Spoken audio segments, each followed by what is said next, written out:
આજે મારી પાસે જ્વેલરીના કટિંગનું વધારાનું કાપડ પડ્યું હતું. બધું જે કટિંગ વધેલું હતું એ વાપરવાની છું. એ કટિંગને હું આ રીતનું જેમ છે એવા જ ખૂણા કાપીને નાના કરી નાખીશ. આ રીતના બધા નાના નાના કટકા કરી નાખવાના છે. આ રીતના ખૂણા કાપીને મેં એક ખૂણાવાળું કટિંગ કરીને મૂકી દીધું છે કાપડ. હવે એના માપે જ આપણે બધા કટકા કાપી નાખશું. આ રીતના એક પછી એક મૂકીને આ રીતના બધા જ કટકા કરી નાખવાના છે.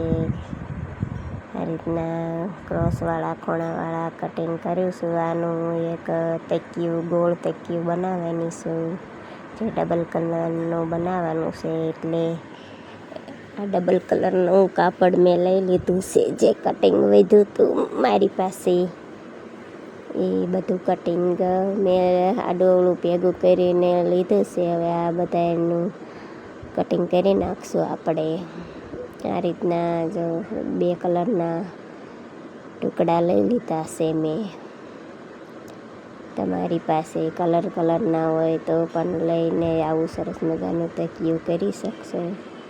મેં આ રીતના અંદાજેથી એક પહેલાં કટિંગ કરીને લઈ લીધું હતું. એના માપે બધા ટુકડા કટિંગ કરી લેવાના છે.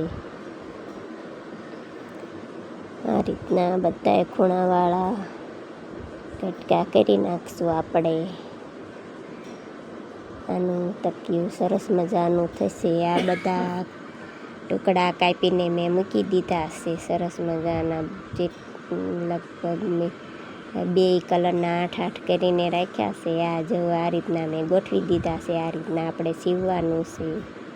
હવે આ એક પહેલાં લીલો લીધો છે, એની ઉપર પીળો કટકો મૂકીને આપણે સીવી લઈશું. એક સિલાઈ મારી દીધી છે મેં. હવે એની આમ ઉઠલાવીને બીજો લીલા કટકો મૂકશું. આ રીતની એને પણ આપણે સિલાઈ મારી દઈશું. આ રીતના બધા વારા ફરતે આપણે ગોઠવતા જવાનું છે. સિલાઈ મારી દેને છે. ઉપરથી જ હું સિલાઈ મારું છું. આ રીતના એક લીલો ને એક પીળો કટકો લઈને સિલાઈ મારી દેવાની છે. વારા ફરતી ગોઠવતું જવાનું છે.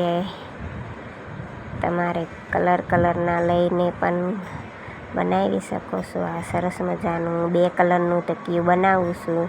આ રીતના જો અડધું તકિયું તૈયાર થઈ ગયું છે. આ રીતની બધી સિલાઈ મારી દેવાની છે. એક લીલો ને એક પીળો કટકો લઈને આ રીતના બધા સિલાઈ મારી દેવાની છે. હવે મેં ગોળ રાઉન્ડમાં સિલાઈ બધું મારીને તૈયાર થઈ ગયું છે. હવે એક બીજું કાપડ લઈ લીધું છે. એને ઉપર પાથરીને આ રીતના આગેથી જ કટિંગ કરવાનું છે. મેં વધારાનું કાપડ રાખીને આ કટિંગ કર્યું છે. એને માપ કટિંગ કરવાનું નથી. આ થોડુંક આઘું રાખીને કટિંગ કરવાનું છે. આ માટે કટિંગ કરવાનું. આ પછી 2 ભાગ કરી નાખશું. આને હેંકેલીને આને વચ્ચેથી કાપી નાખશું. 2 ભાગ કરી નાખવાના છે. આ વધારાનું કાપડ એટલે કાપ્યું હતું કે આ 2 છેડા આપણે ઓટવાના છે. આ 2 છેડા ઓટીને આમ ભેગા કરશું તો આ નાનું થઈ જશે. પછી આ ઉપર મૂકશું એટલે આ રીતની પછી સિલાઈ મારી દેવાની છે આપણે ઉપર. આને ફરતા સિલાઈ મારી દેવાની છે. ફરતા સિલાઈ મેં મારી દીધી છે ને વધારાનું બધું કટિંગ કરી નાખ્યું છે. અને આ 2 છેડા ઓટા હતા અહીંયા મેં એક વળી ચોંટાડવાનું પણ મૂકી દીધું છે. હવે આને આપણે ઉઠલાવી લઈશું. હવે આને આપણે ઉઠલાવી લીધું છે સરખું. બધી બાજુ ગોળાઈ કાઢી લઈશું આપણે. અને આપણું તકિયું સિવાઈને તૈયાર થઈ ગયું છે સરસ મજાનું. આ સરસ મજાનું તકિયું સીવીને મેં બનાવ્યું છે. હવે આનું મેં એ જ માપનું એક ગોળ તકિયું બનાવીને રાખ્યું હતું. જેમાં મેં વધારાનું બધું કટિંગ હોય એ ભરીને રાખ્યું હતું. કોથળી બનાવીને સીવીને એમાં બધું વધારાનું આડોળું કટિંગ ભરી દીધું છે. હવે આ તકિયું મારું સરસ મજાનું તૈયાર થઈ ગયું છે. આને તમે સેટી ઉપર કે ખુરચીમાં ગમે ત્યાં મૂકી શકો છો. અહીંયા તમે બટન પણ ટાંકી શકો છો ભીડવા માટે.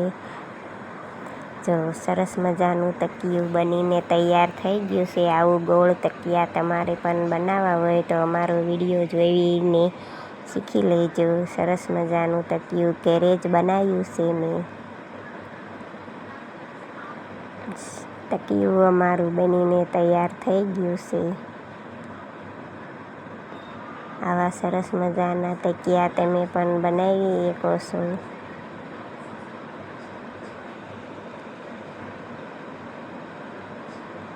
તકિયું અમારું ગોળ સરસ મજાનું ડબલ કલરનું તૈયાર થઈ ગયું છે.